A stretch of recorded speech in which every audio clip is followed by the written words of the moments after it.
മീൻപിടുത്ത boat തകരാറിലായി മണിക്കൂറുകളോളം കടലിൽ കുടുങ്ങിയിട്ടും fisheries വകുപ്പിന്റെ സഹായം കിട്ടിയില്ല എന്ന പരാതിയുമായി മത്സ്യത്തൊഴിലാളി രംഗത്ത് വന്നു. മലപ്പുറം താനൂരിലെ അൽ മബ്ത ബോട്ടിലെ തൊഴിലാളികളാണ് ഇത്തരമൊരു പരാതിയുമായി രംഗത്ത് വന്നത്. ആ പരാതി ആദ്യം ഒന്ന് കേൾക്കാം നമുക്ക്.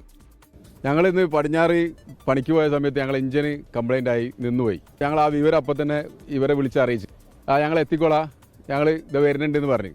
മണിക്കൂറുകൾക്ക് ശേഷം വീണ്ടും ഇവരെ വിളിച്ച്, അപ്പോൾ ഇവർ വിളിച്ചിട്ട് ഇവർ റെസ്പോണ്ട് ചെയ്യണില്ല. ഞങ്ങൾ ഇവിടെ വന്നാണ്ട് ഇവരോട് സംസാരിച്ചപ്പോൾ അവർ ബോട്ടിൽ കയറി നോക്കിയപ്പോൾ അവർ വയർലെസ് ഒക്കെ ഓഫാക്കിയിട്ട് കിടക്കണം. നിങ്ങൾക്ക് ഇത്ര നോട്ടിക്കൽ ദൂരെ പോയാലേ നിങ്ങളെ രക്ഷപ്പെടുത്താനുള്ള അധികാരമുള്ളൂ, അതിൽ കൂടുതൽ അങ്ങോട്ട് കവിഞ്ഞാൽ കേന്ദ്ര സർക്കാരിൻ്റെ അധികാരത്തിലാണ്, അപ്പോൾ ഞങ്ങൾക്ക് ഓർഡർ കിട്ടണം, എന്നാലേ നിങ്ങളെ രക്ഷപ്പെടുത്താൻ കഴിയുള്ളൂ എന്നൊക്കെയാണ് ഇവർ നമ്മളോട് പറഞ്ഞത്.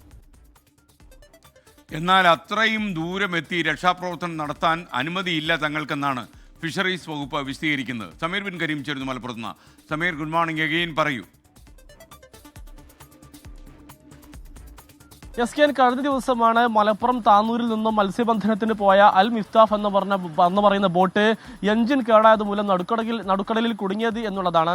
അതിന് പിന്നാലെ ഫിഷറീസ് വകുപ്പിനെ, ഫിഷറീസിലെ ഉദ്യോഗസ്ഥരെ ഈ മത്സ്യത്തൊഴിലാളികൾ വിവരമറിയിക്കുകയായിരുന്നു. പിന്നീട് മണിക്കൂറുകളോളം കാത്തിരുന്നിട്ടും ഇവരുടെ ഒരു സഹായവും തങ്ങൾക്ക് ലഭിച്ചില്ല എന്നുള്ളതാണ് മത്സ്യത്തൊഴിലാളികൾ ചൂണ്ടിക്കാണിക്കുന്നത്.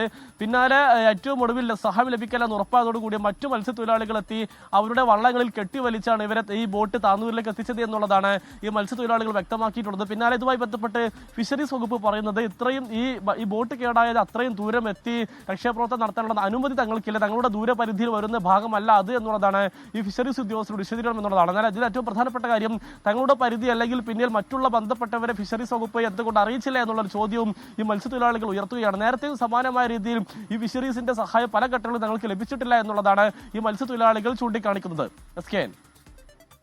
Thank you. ലോകത്തെവിടെയായാലും ഏത് സമയത്തും 24 വാർത്തകളും ഓഗ്മെന്റഡ് റിയാലിറ്റി പാക്കേജുകളും എക്സ്പ്ലെയിനറുകളും വിശദമായി കാണാൻ ഞങ്ങളുടെ യൂട്യൂബ് ചാനൽ നിങ്ങൾക്ക് സബ്സ്ക്രൈബ് ചെയ്യാം.